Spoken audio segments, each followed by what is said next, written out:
All right, so welcome to the Solidity Insurance Group team call. My name is Marisa Maggio. It is officially August 27th of 2026, so we're almost going into the fourth quarter of the year, which is really exciting.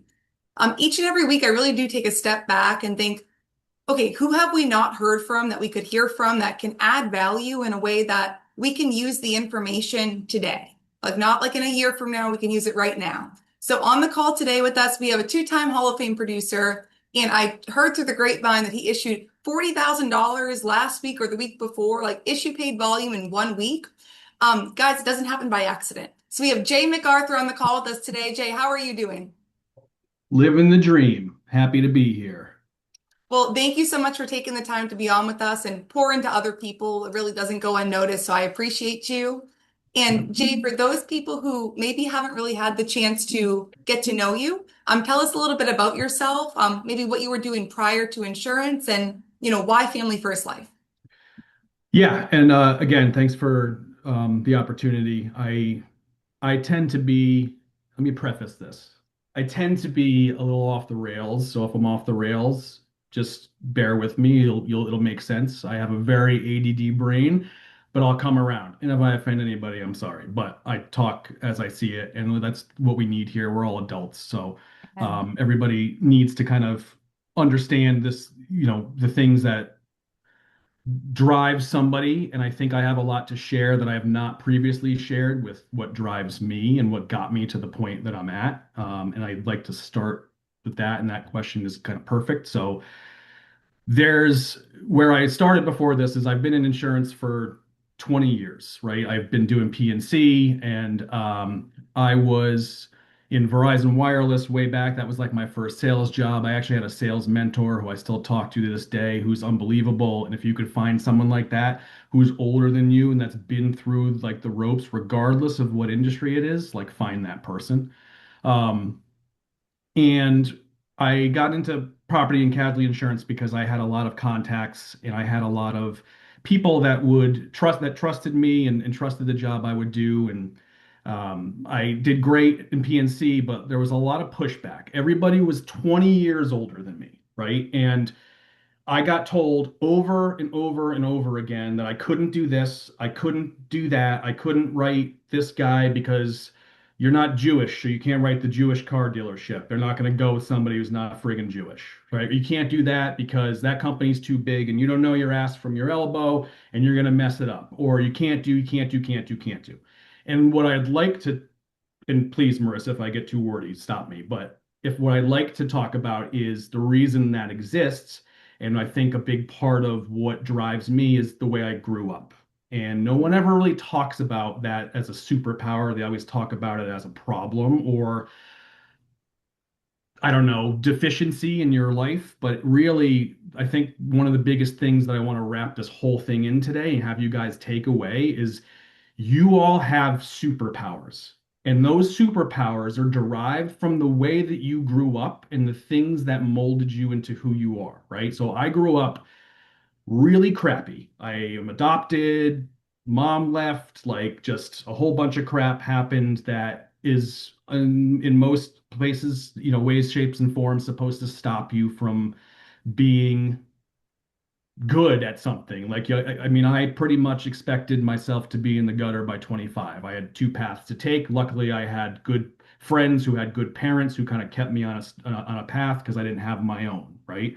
But I also always had this huge chip on my shoulder that I was never good enough. I was never good enough for them. So why should I be good enough for anybody else?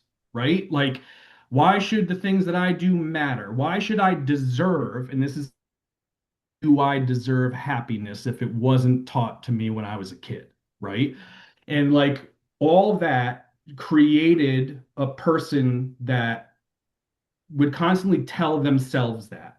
So that when somebody else would tell me that, I already freaking knew it, dude. I already know that. I know I'm a piece of shit. I know I'm not supposed to be good at this. I know I'm not supposed to whatever, but I don't care. I have to do it anyway, right? In spite of all that stuff, I'm going to do it anyway, and I'm going to be better than everybody else at it because I at least have to prove to myself that I'm worth something here, right? So that to me became sales. It was the way that I drove myself. It's the way that I drove my own. I didn't feel great about myself on the inside, so leaderboards showed that I was badass on the outside, right? So, and that's a big piece of who I am. And that may seem like a detriment to some. The reason I share that, that's a friggin' superpower, bro. Like that's like something that I will never stop. I'm so relentless that I will never stop, right?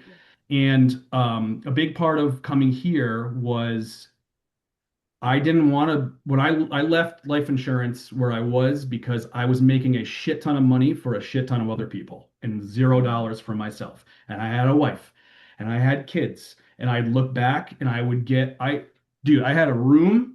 This is true. I had an entire room in my house, all of plaques. It was plaques. It was best sales guy ever, greatest to 2021, 2019, 2018, like best hair, sexiest ass, whatever it is, doesn't matter, right? And I had my mentor at the time, who was still my sales mentor, come back to me and be like, that's a tactic, bro. That's how these places make all this money. If you can't pay them, you plaque them. So what I did is put a big plaque up there. It says, if you can't pay them, you plaque them, right? So that I knew what was happening to me. And I stopped and I hated insurance. I never wanted to see another ISO form or another property and casualty or a workers' comp form or any of that stuff ever again. Like, I'm done. And I got pulled into this by a few people relentlessly, who were also relentless, that were me just telling them to go screw themselves 100 times, and they would not let me tell them to go screw themselves. They were like, eventually you're going to come around and recognize that there's nobody better in this world to do this than you, right? Mm. And it's going to change your life. And the reason it's going to change your life is because you're going to do it all for yourself, right? And you're going to be making money for yourself and you're 1099. And there's a piece to that that was, I get that part, but there's also a piece that's super scary. I'm 1099. If I fall flat on my face, I got no one else to blame but myself. But guess what? I'm never going to fucking stop. Like, I am never going to stop. I am going to figure it out. I am relentless. I'm going to go and whatever else. So that led to FFL because of relationships and coincidences and the good Lord having the wherewithal to keep the right people in my life at the same time. So I stopped a pretty crappy run, 100, not crappy, but I made 120, 130 grand at a project management job and I was fine and my life was fine and I was sitting in an office chair and I was gaining weight and I wasn't working out as much and I was like sick of doing the job and I was going through the motions and whatever and I hopped in at a very high, like a low level, just doing this for weekends type thing. Got my license, you know, did this on the weekends, made a couple grand here or there. And then it was honestly a conversation with my wife, and it was like, this is a huge leap of faith, and you know me, and if I do this, you're not gonna see me for a year. Like I'm out. I'm 8 to 8. I'm weekends. I'm cranking my ass off. We're going full throttle. And if it doesn't work, we fall flat on our face together and we pick up the pieces and we move forward, right? And that's honestly what it was. And that first year was up and down, right? I think that first I sold for a half a year. I sold 250K in a half a year. I was like, that kind of proves the theory. So what are we going to do next year? And then the thing that comes from the superpower, and my point in saying this, you guys, is I have ADD, right? I just proved it because I just went off subject. I got fucking ADD. It's all over the place. But what It's that does working. I like for it. me is gives me 70 different outcomes to the same problem, right? I have 1,000 ways to overcome whatever obstacle you throw at me because my brain is thinking 1,000 different directions. In school, it was always a problem. In college, it was a problem. In high school, it was a problem. But when you learn about it and you harness it and you recognize that that's not a detriment, it's actually a power that you can use, that will feed you and fuel you. Same with the shitty childhood, all that stuff, right? Like all that stuff, I could sit on it and dwell on it and what was me and whatever. Or I could say, well, look at what I was given, what a gift I was given, and how am I going to harness this to make my family not ever feel the way that I felt as a kid and understand what love is and support, right? So that's the biggest thing I want you to get out of this. Is like figure yourself out, and we'll talk about this a little more too, figuring yourself out and who you are. But who you are, to me, is the biggest thing that drives your success in this business, because who you are is who you are what you're showing to every client that's out there. And when you start in this business, you start with a friggin' script. So what do you like? Everybody else out there, right? And you can make it work for a little while, and you can do things well for a little while, and I can pound the phones and dial 1,000 times, and I can do more dials than anybody out there. But the next level of that is, okay, I understand the business. Now, who am I? How do I make this my own? And that took me 6 months.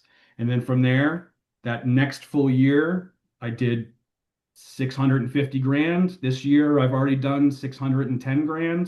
Let's So go. You that's a came in and lit a it very up. long And answer to your very short question, but no, I love it. And thank you for just being willing to dive in like that because not yeah, everybody is. And I love how you called it a superpower. I think more often than not, we look at things that have happened to us and we don't take it as a lesson in how we're going to push ourselves further. We take a step back and we're like, have a feel bad for me party, in other words. And that just doesn't work. right. So I hate that you had to go through that growing up, but Sure. extremely relatable. When your back's against the wall and you know what you don't want the future to look like, whether that's for your spouse, your future children, or whatever it may be, you'll do anything in your power to make sure that you're not in that predicament. Correct. So hats off to you. You said so many amazing things in that, but biggest thing is like the chip on your shoulder. Like, who are you, right? Who are you, right? Like, you know who you are, Jay. You're not confused. And sometimes we get into this business, we don't, to Jay's point, know who we are. We're not using anything for us. We're using things against us. And it's like, use your background for you. Don't use it against you. Even Right. if you're like, I had the most perfect childhood, nothing bad ever happened in my life. Like, great, use it for you. Like, like my mom died when I was 19 and my dad was in federal prison when I was 9. I used that for me. If I used it against me, I would have been like on the street when I was like 19 and my mom died.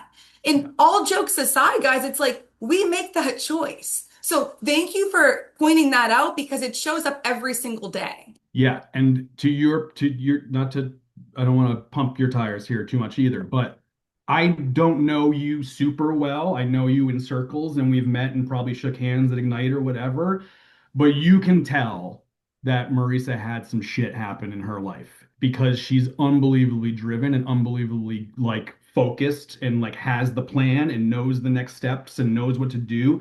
And that's a sign of, I know the bad thing, so I'm not gonna let that happen. How do I work that out so that that doesn't happen to the people I love and that the people around me, which is all you guys, right? That's all. That's what she does this for. And you can tell I've talked to her for probably a handful of 15 minutes total in my life, but I'm like, that chick has her shit together because of shit that happened previously in her life.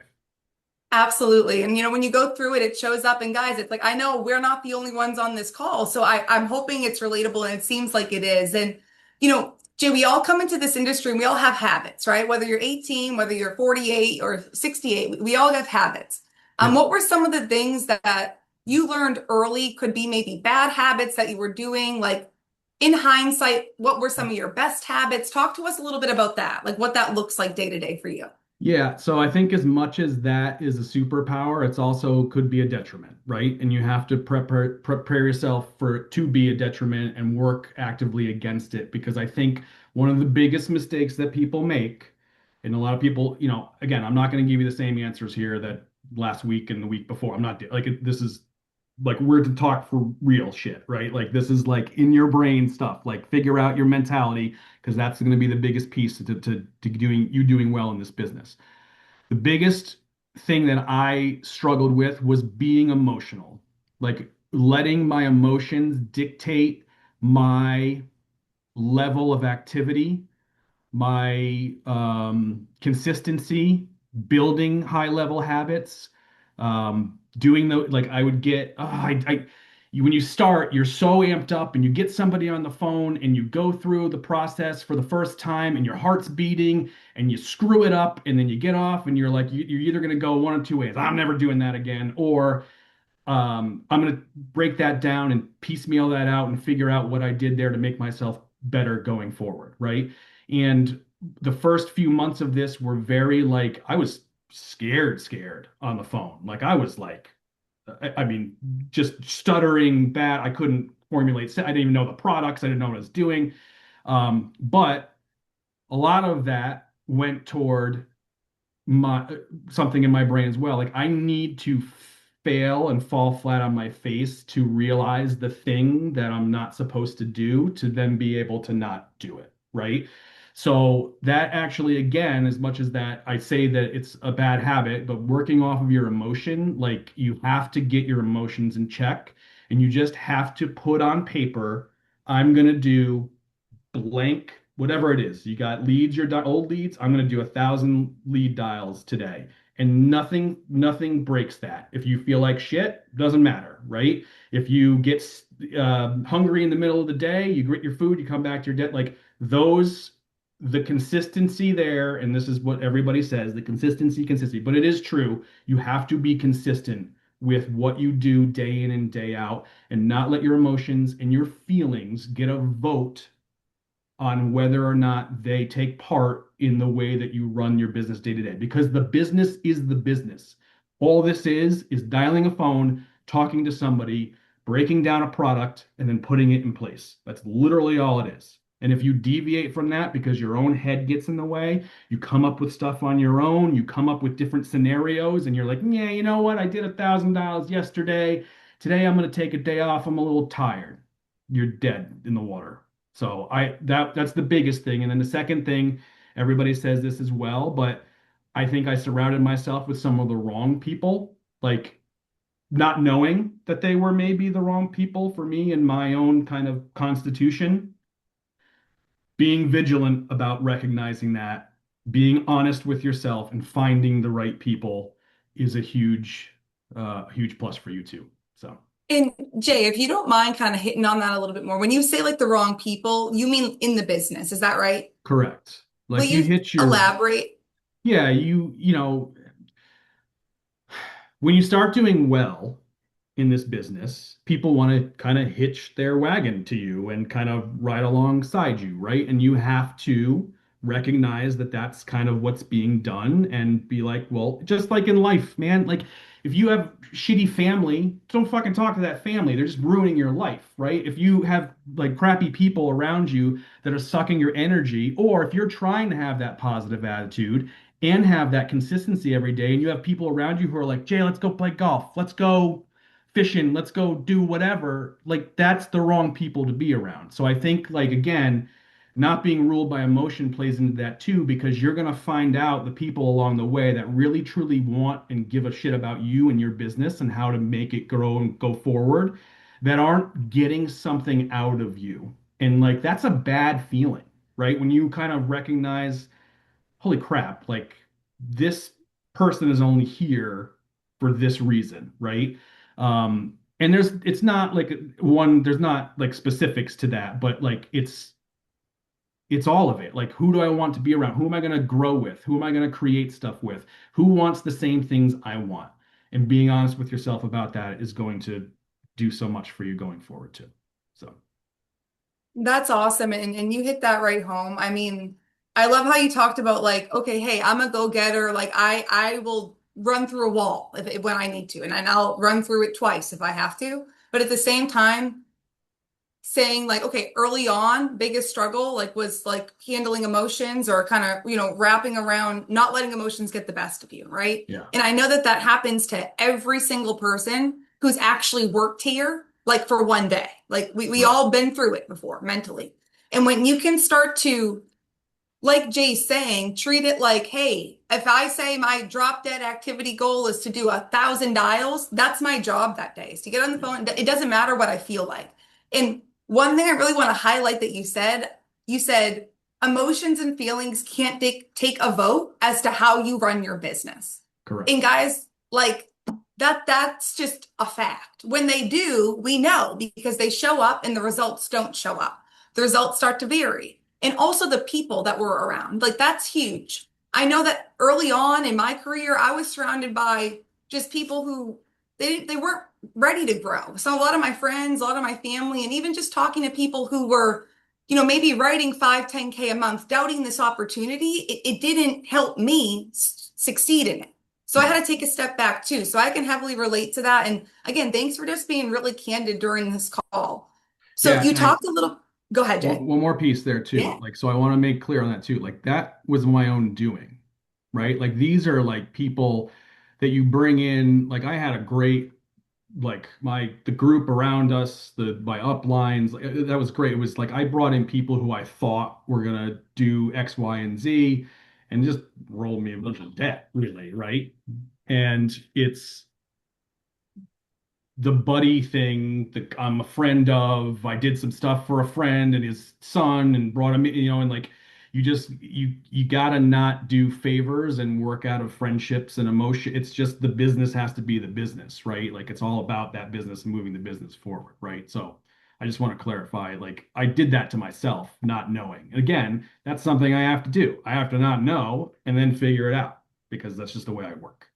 Right. And then you walk yourself out of it, which it seems Correct. like you're always able to do that, which absolutely is a superpower. So I love that. And like you said, it could be friends, it could be family, it could be anybody. But guys, if it's not sitting right, it's not helping you grow, like think about it, pray on it, and figure it out. But get it out Correct. of your life, get it away from you for you, right?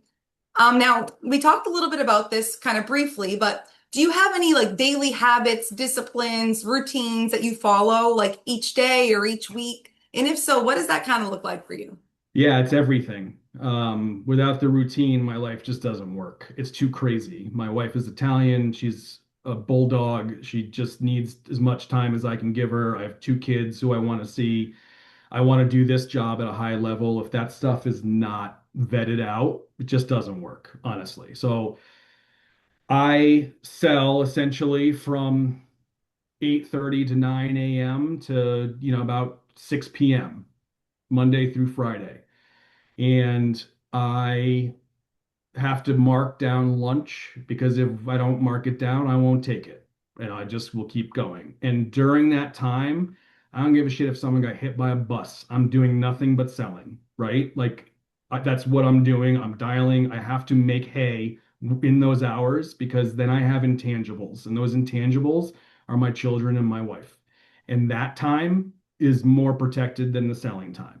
So again, when it comes to figuring out like who you are in this business, like those are things that have to be set up. Like you have to know that and you can't deviate from that because all that's doing is deviating from your consistency. It's changing the process, right? The process should be the same every day.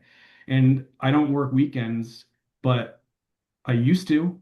I used to work Saturdays all the time. Sundays are the Lord's Day, bro. That's my own thinking. I just don't work Sundays. And I don't think a lot of people, if you're doing vets or any of this stuff, really want you to be calling them on Sundays either. But you can, if you get sales out of it, you get sales out of it. And if you think that that is a better use of your time than working more on the weekdays or being more vigilant during the weekdays, more power to you. But it's not. You're wrong.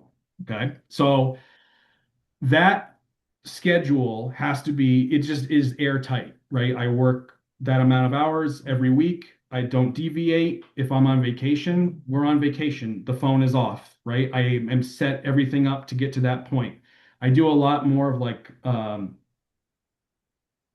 fully underwritten stuff at this point than just the straight kind of final expense quick stuff. So there's a lot of follow up and things to that. So I have to, if I know something's coming up, I have to take care of, I don't know, I have like 48 pending trendsetters in Transamerica right now, right? Like I have to take care of all that stuff and make sure it's up to date so I'm not missing deadlines and stuff too. Um, and when you have ADD, everyone on here who has ADD knows this, you gotta be unbelievably vigilant about that because you can easily take yourself out of that, right? And one of the biggest places in this business, and this is the point I want to drive home about the schedule, It's not that you have a schedule. It's not that you don't stick to your schedule. It's that during the day you allow micro bullshit to take you off of that schedule. It's that you go on social media for 5 minutes. You go and play with the dog for 10 minutes because you work from home. You go and, I don't know, I mean, I don't want you to not give your wife a hug, but you go and do things that you are taking you out of that schedule. And that is a cumulative effect that takes time out of that day. So like I have the understanding here, like when I work, it's work. That's what it is. I have to make it work now. And then it's kids, wife, all that time. But if I'm going to take the time away from them during the day, I'm not going to give it back to anybody at night either. I'm not allowing the phone calls. I'm not taking any phone calls after 6. I'm just not doing it because it's intangible at that point. So from a high level, it seems pretty simple, but think about your day. Think about how many times you stop and go to the bathroom. And on the way back to the bathroom, you go and fill up your water and you grab a snack and you do whatever and you do X, Y, and Z. Or if you're in a room with a Discord room or you're in a Zoom room or whatever else, how often are you just bullshitting about? I had this conversation with somebody the other day. It was like half the people in here just talking about how blocked their phones are and they can't get through to anybody. And it's like a 30-minute phone call. Like you just wasted 30 minutes of your selling time. And that's important time to me. Maybe Yeah. not to you, but if you want to be successful, it's very important time. 100%. And I love that. So it sounds like, you have a schedule that you and your wife are on the same page with. You guys know Correct. what that looks like collectively, which I think is really important because it's like if you don't keep your significant other on the same page, like they're going to be confused in this business. Like that's just the way it is, guys. So I love that piece of it. And also you wake up every day, Monday to Friday, and you're doing the same thing. So for you, it's like just like copy paste. You almost like Correct. wake up and you're like, I know what I'm doing. You're not like, Right. oh, what should I do today? Right? Right. Regardless of how I feel about it. It's that part, Regardless if right? I want to do it or not, I'm fucking doing it. That's right. Like Jay's getting after, and that's why he's getting the results that he's getting. But guys, if you don't have a schedule or a frame of time of the time, like Jay said, the day's just going to go by, and you're like, oh, I'll do it tomorrow. Oh, I'll start next week. Oh, I'll buy leads on Monday. It's like, guys, it's Thursday at 3:30 p.m. Eastern time. Like the time is now.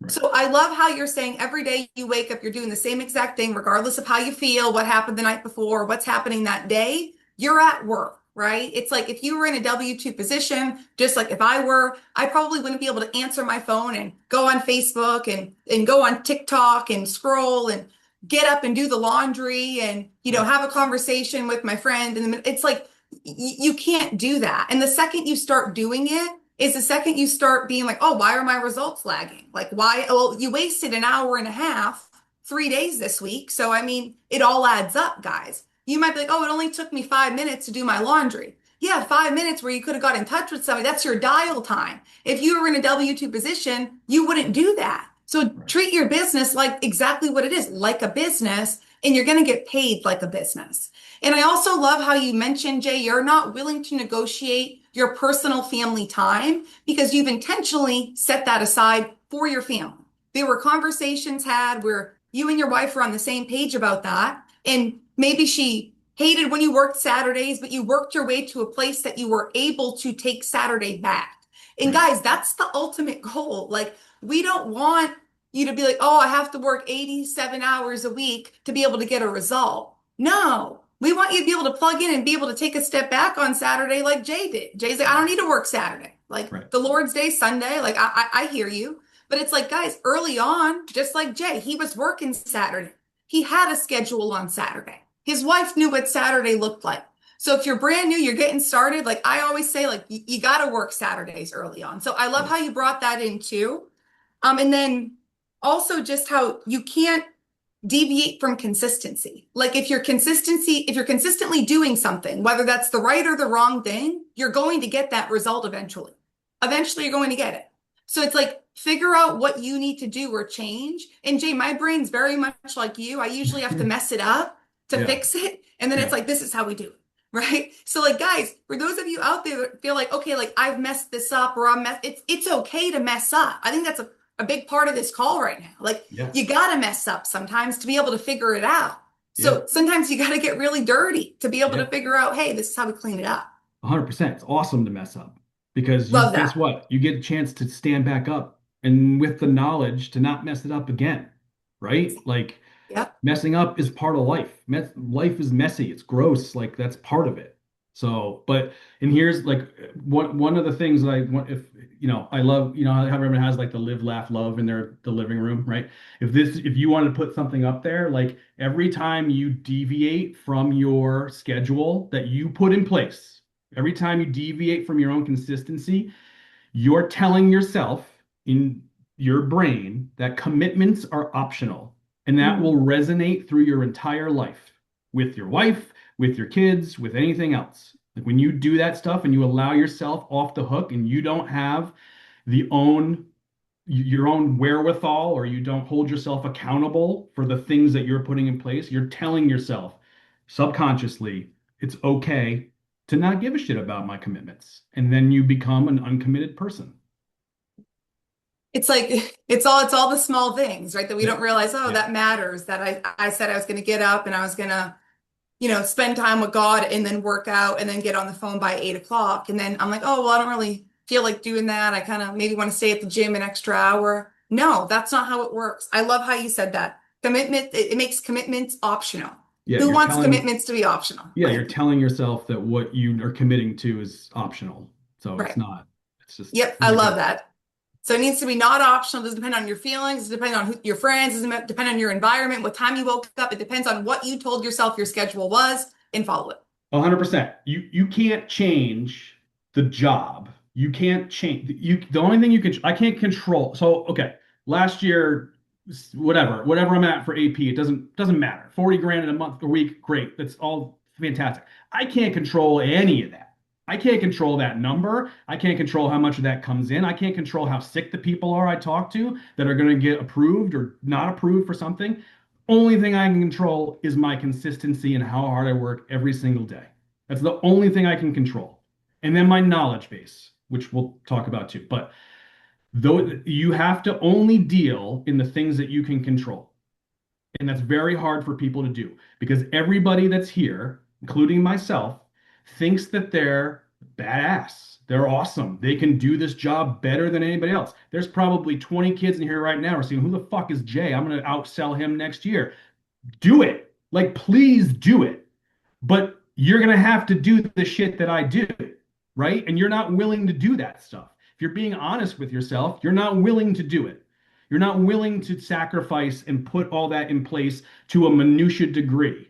You're not willing to go and listen to the webinar about some bullshit policy that you don't ever sell, but would help you in one scenario out of 100. I am.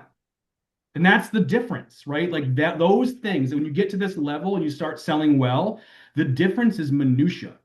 The difference is who's coming with you on that journey to keep getting better and learn more along the way and make themselves better, right? So Yep. bringing all that stuff back to like, I had that job, the job, I was just sitting there going through the same things.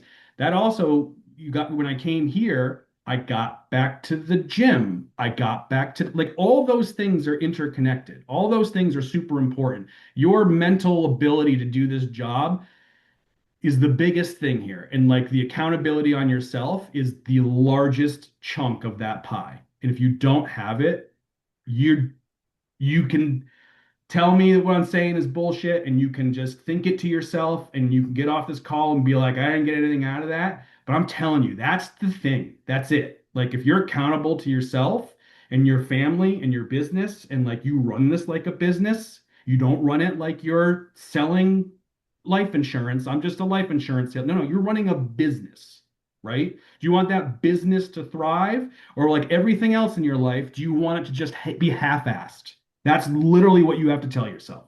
Right. 100%. And it's like if you can tell yourself and you can be honest with yourself, like Correct. in my opinion, like that's called self-development. Like, you know what I mean? Like you're up in your self-worth at that point. Yeah. And it's like that's what half the battle is. So it's true. And just like Jay said, you're gonna get off this call and be like, he's so right, or you're gonna be like, that's BS. And I mean, the person who's Yeah. like, that's so right is probably gonna get a lot further, to say the least. Yeah. And it don't bother me at all. Get off the call. I don't have to talk to you afterward. I don't have to look at your AP. All I gotta do is look at mine. That's right. So Right. that's what I'm going to continue doing. Absolutely. And Jay, on a daily basis, do you have like a daily activity goal, or do you just go off pure AP, or do you just go off of the hours you work? How do you look at metrics? Yeah, I can't. I mean, again, to go off that little rant earlier, like I can't really go off AP. I'm not trying. I mean, yes, my goals are written everywhere. I can't bring my whiteboard in here because it's way over there. But my goals are written everywhere. My goal every month, beginning of the month, is how am I going to submit 100 to $125,000 of AP? And what that will get me is anywhere in the range of I do, if I get there, great. If I don't get there and fall short, I'm still in the, 1% of people who are submitting shit. Like, you know what I mean? Like, it's still such a high number at this point. And um, for me, the day is I do three things consistently. Okay. And this is part of the calendar or the schedule for me. Every single day, I look at my appointments and where they are, and I fill in the other slots. Okay. I use a CRM and I have a platform and I have, self-booked appointments and they come in and whatnot. And then I have leads that didn't book an appointment. I'm dialing the leads. Dial the fucking leads 3 times a day, right? If you got time to go and take a piss, you have time to go dial the leads, right? So dial your leads. I'm also I'm making time every day and scheduling time for annual reviews every day. Anybody that I wrote from 9 to 12 months ago, I'm calling back and offering service and just offering myself and offering how is things going? How is, Miss Martha doing? How are the kids? What's happening? Are you happy and satisfied? Any issues with the company? Anything I can help you fix? We're a year older now, Tom. It's probably time for us to talk if that $10,000 policy is going to carry you through for the rest of your life. And if it's not, we should probably talk about maybe adding something else here, right? I'm not taking them out of we're not I'm not telling you to do anything above under board here, right? Like, but calling them being like, hey, when we talked, we didn't get a chance to talk to you about Miss Marsh's insurance. Like, can we look at that? And also, I forgot to ask you about your beneficiaries. And I have an iPad that I keep everything in. I have every client's information besides socials and banking in here. I have every beneficiary from the last 3 years, 2.5 years of me doing this business. So I could call back the person from July 1st, 2024 and know everything about them from that day and get them have a warm conversation about more coverage. All right. If you're not doing that, you're a moron. Like it really is probably 25% of my business. Okay. Just being like, I want to add 10. Oh, yeah, you know what, Jay? Like, oh my God, I haven't talked to you. Thanks for calling back. Like, blah, blah, blah. But what's going to stop you from doing that is in your head, you're going to say, oh, I don't want to call that guy. What if I screwed it up and they don't want the coverage anymore? And I end up calling them and they cancel the policy. Like, you got to get that shit out of your head. You got to get the emotions out. Like, you're missing business by not doing annual reviews. Okay.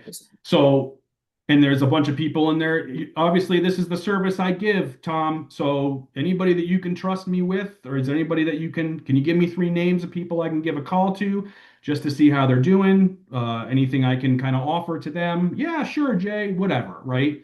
Or sometimes those calls are just, I'm good, right? Yep. Cool.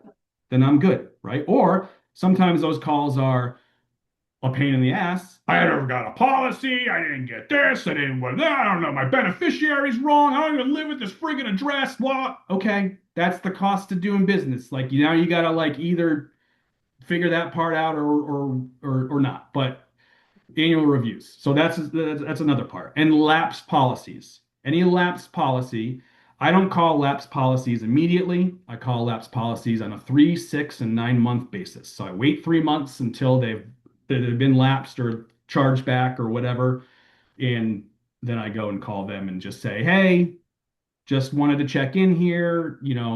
What happened? They're more apt to call you in 3 months than they are right away because if they just cancel your policy, they probably don't want to talk to you, pal. Right? So Love that's it. that. So as long as I hit that 3 month in calls for annual reviews, I hit 3 month, 6 month, and 9 month lapse policies. I hit my appointments and I dial any fresh lead less than 48 hours old.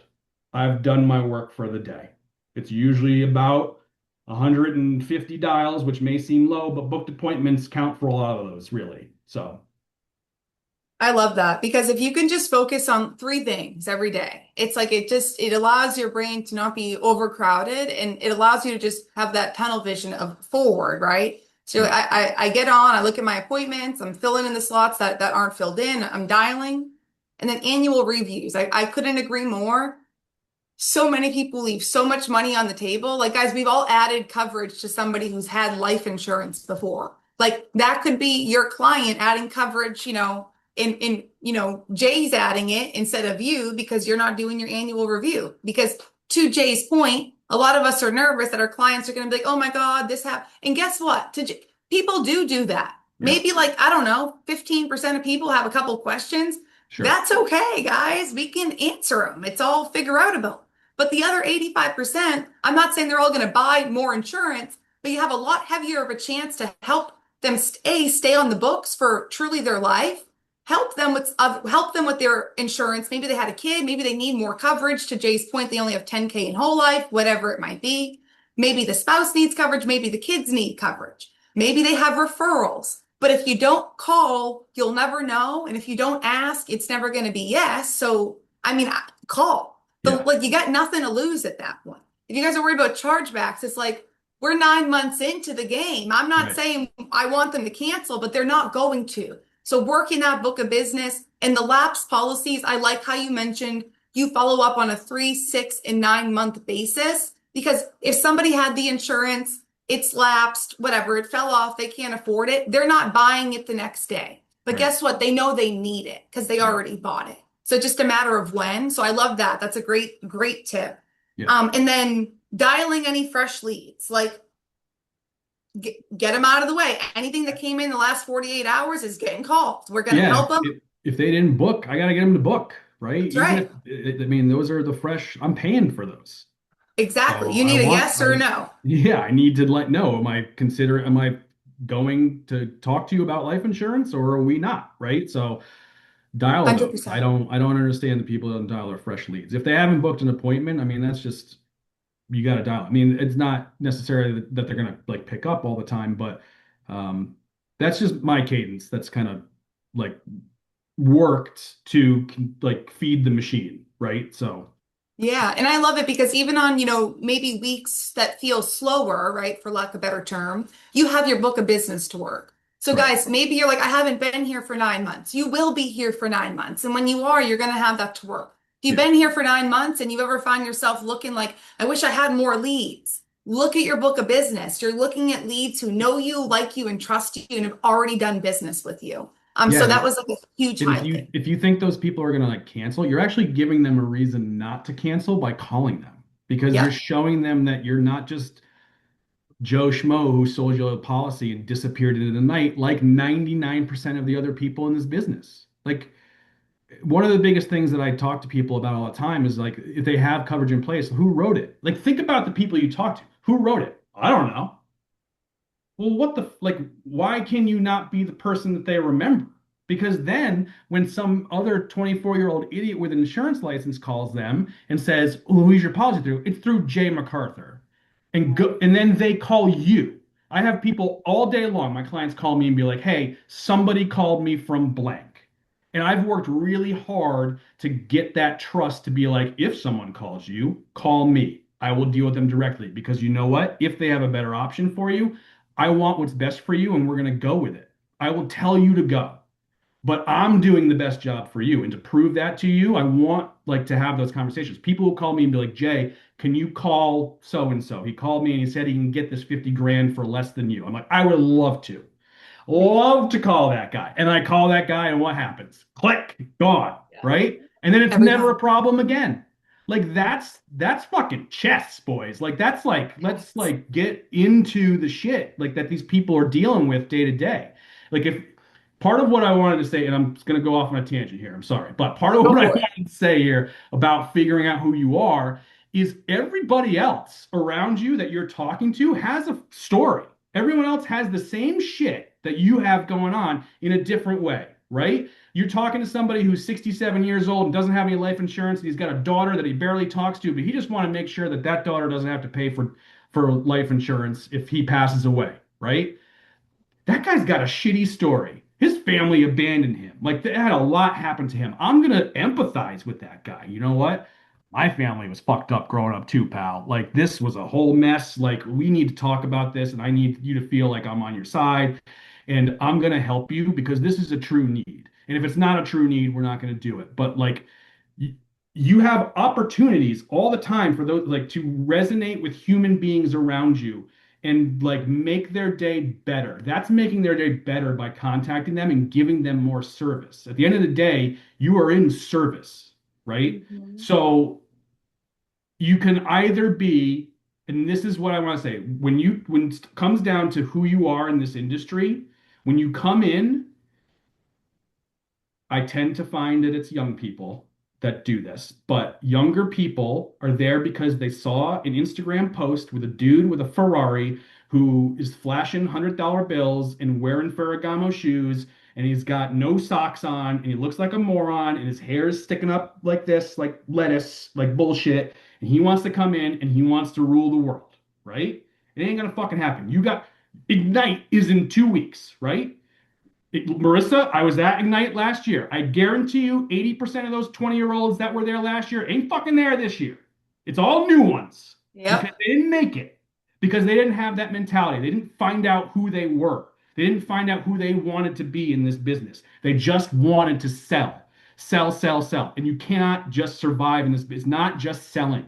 Like, what I've become in this business, I am a doctor. I am a doctor of insurance. I am a lawyer of insurance. Okay. And what that means to me is you come into my waiting room and you sit down and you've got a bum knee, right? Well, I need to fucking ask you questions about your bum knee. How did it happen? What happened? Like, when did it happen? What does it feel like? When you do this, what does it look like? When you do that, what does it feel like? Like, what are you taking? What are you doing? You're doing the same stuff, but it's because I care about finding out deep, like, what the thing is about that person that's going to get them to trust me. Because I need them to trust that I have their best interest in mind, because I do. But it's very hard on a 20-minute phone call. You can't just get on the phone and be like, hey, Marisa, trust me. You have to get it out of them, right?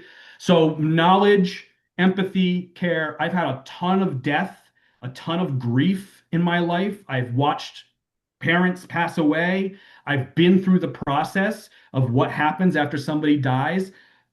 If you're 20 years old and you come in this business and you think you can sell at a high level and you've never experienced life hasn't screwed you yet, you're not going to do well in this business. Like, you need to empathize and be on that level with people. You need to get down to that nitty gritty. Like, I know what it's like that your daughter doesn't talk to you. That hurts my soul. How do I help you with that? Let's make sure there's something here, right? I'm going to give you a diagnosis. You're going to take the prescription. You're going to fill it. You're gone, right? That's what this business is. And when you have to find out who you are, everybody out there has a teddy bear. Okay. What's Maurice's teddy bear? Her teddy bear is that she grew up kind of shitty and she had some loss in her life, and she didn't maybe think she was good enough to do X, Y, and Z. And part of the reason she's growing such a big agency is to prove to herself and other people that she can do it. I don't know that to be true, but that is her teddy. That's the thing she holds closest to her body. How do I get that 67-year-old guy who's a fucking asshole to his entire family to give me the teddy bear? Tell me what the teddy bear is. Why does this matter to you? Because your daughter's the only one that's ever given a shit about you, buddy, and she's the only one that's ever gonna for the rest of your life, and that sucks, and that feels really bad. And I'm sorry, I'm not a therapist, but what I can do is I can make sure that you take this pill and it feels a little bit better, right? Like, that's what I do every call. I'm trying to find the teddy bear. What's the thing that person holds closest to them? And it's not that they want to buy insurance, right? It's not any of that shit. It's deep. It's fucking deep. Like you gotta go in, right? And like I have clients that I go to church with now. I go to like that I get on the phone with clients, they pray with me. Thank you so much for what you did for the family, like all this stuff. Like that's the mark of like I'm doing doctorate work. I'm a doctor of insurance. There's a problem. Ultimately, all this is there's a problem. How do I solve the problem and go on from there? If you do it in a shitty way, would you rather go to the guy who's got 20 years of experience in life insurance and gives a shit about you, or go to the walk-in clinic, wait for 17 hours, get something that you didn't necessarily need, get it shoved down your throat, take it, have an adverse reaction, come back to the doctor's office again because you fucking blew up like a blueberry because you weren't supposed to take that medication because they didn't ask if that was something that you had an allergy to, and then you come back and you got to do it all over again. No, you want the fucking guy, the guy that's going to do it, the guy that's going to make it right the first time. I'm that guy, and I'm going to prove that to you in 20 fucking minutes every That's time, right. right? So, like, figure out who you are. Be a doctor of insurance. But you know what doctors do? They know everything. You got to know everything. You can't just pretend that whole life is the only thing out there. It's not. You can't take someone who just had a baby and works 9 to 5 and is scared shitless about his $700,000 mortgage and whether or not if he doesn't show up tomorrow, his wife is going to have enough money to raise that kid and put him in a fucking $10,000 America policy because that's what makes you money tomorrow. You can't do it. So, sorry. I love that Preach. because no, it's so true. And guys, it's like I remember, I was face to face, so I didn't start in the virtual world. So it was a lot different when you're face to face. It's debatably a lot easier to connect with somebody. There's different things you can connect on the wall, to this, to that, but it doesn't matter, guys. That's what I realized when I went from in-home to telesales. I started to sound extremely transactional. To your Right. point, Jay, I was like, well, like, which one do you want? Like, and it's like, I never talked like that in the home. I was like, who am I? Right. To your point, you got to know who you are. Yeah. And what I realized was I wasn't building the same type of value and I wasn't providing the same type of value that I was in the home because I wasn't taking that second or asking that better question to resonate with that person. Therefore, the trust wasn't there from the beginning. So it absolutely wasn't there at the end. So I was like I was getting spanked like the first month in telesales. It was awful for me. But the biggest thing it came back to is exactly what you just hit on is your clients need to know that you have empathy, you care, and you're knowledgeable. So when you can use that doctor-patient mindset of, okay, I'm on the phone with Ernie. This is Ernie's issue. This is Ernie's teddy bear. Right. You're in a good spot, not just for you, also for the client. More Correct. importantly, for the client. Right. Because to Jay's point, if you don't dive deep, somebody who maybe is somebody like Jay is going to call them and it's going to dive a little bit deeper. And guess what? Jay may quote them out $4.35 more expensive, but they're going to go with Jay simply because they trust him. There was care, there was empathy, and they were educated throughout the conversation. They felt like by the time they got off the call, I trust this person. I like this person. I could call this person should I need help. If your clients don't feel like that, they're probably going to just talk to the next 8 people that call them. So be that person that sticks out to them. You don't need to like overdo it, but be you and dive in on that teddy bear. Ask questions until you have clarity. I always say, Jay, they got to sell me the insurance before I can sell them the insurance, right? Yeah. And Tell me why you sometimes need it. that comes out in pain. It's like that Yep. that's how it comes out. So I love how you take a doctor patient mindset and how you also mention doctors learn, right? Like doctors aren't stupid. Like Right. doctors develop their skill set over time. And if we're going to take a doctor patient approach to insurance, which we should be, in my opinion, we have to take skills not just from this call, not just from being on the Zoom, but you need to intentionally, what do you need? Because what you need and what I need and what the third person on this call might need are completely different things. But you have to know you, right? To the point of Yeah. this whole call, to be able to determine that. Do I need more training? Do I need to hear another voice? Do I need to sound more confident on the phone? Do I need to slow down? Do I have to have better cadence? Do I need to connect with people? Like, what am I missing? Because what I'm missing might not be what you're missing. But when you can diagnose yourself of like, okay, look, I'm doing this great. I'm not doing that so hot. Could work on this over here. You're in a whole nother dimension in the best way. So I love this call was jam-packed in terms of personal growth and personal value. And Jay, in my opinion, and from my experience, like if you grow yourself, your business is going to grow too. Would Correct. you say like you're a testament to that as well? 1,000%. Like if it's not about like the money is great. Like you can't control the money. You can only control the things that you can control, which is the business. Like you don't like I can't I am unapologetically me. And it took me a long time to find that person. But take the time to find that person because that's what's going to set you apart, right? So many people come into this business and are the same, and they're the same, and they're the same. You hear about all the time and all the time, and like my calls, I know I got passionate here a couple times. I'm sorry if that, whatever, No, I loved it. but like I do that on calls with people. Like, what are we doing, 80-year-old guy with no insurance? Like, what is wrong with us, right? Like, so if you were my grandpa, I would have told you we fucked up here, pal. Like we That's screwed right. this up, and now we have to go back. Like it's just pure, just honesty, right? And it like it may work. I mean, who knows? It maybe it's not for everybody, but I hope what you kind of take out of all of that, and again, is just there has to be personal accountability, personal growth. You have to be comfortable and love who you are, regardless of the scars and bullshit that you went through in the past. And that's going to make you successful going forward.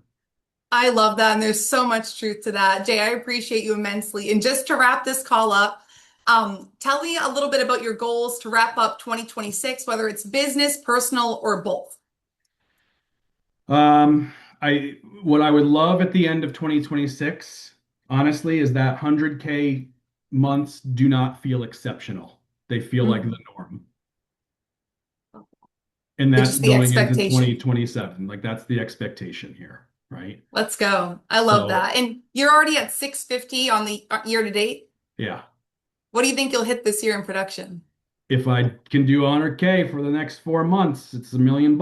And I don't want to put it out there in the world, but I'll do whatever it is, it is. Again, it's just Amen. whatever it ends up at, it's a testament to what I did for the next 4 months, right? If I take the next 4 months off, I can say that all I want, but if I take the next 4 months off, I ain't fucking getting there. So Facts. Hey, well, what I can say, Jay, is I'm absolutely not betting against you that you'll be over a million this year and very well over a million the following year. I appreciate you so much for taking the time to be on this call, but also just what you poured into the call, in my opinion, isn't really like a replaceable thing. So thank you so much for pouring into us today. I really appreciate you, and I'm excited to see you at Ignite.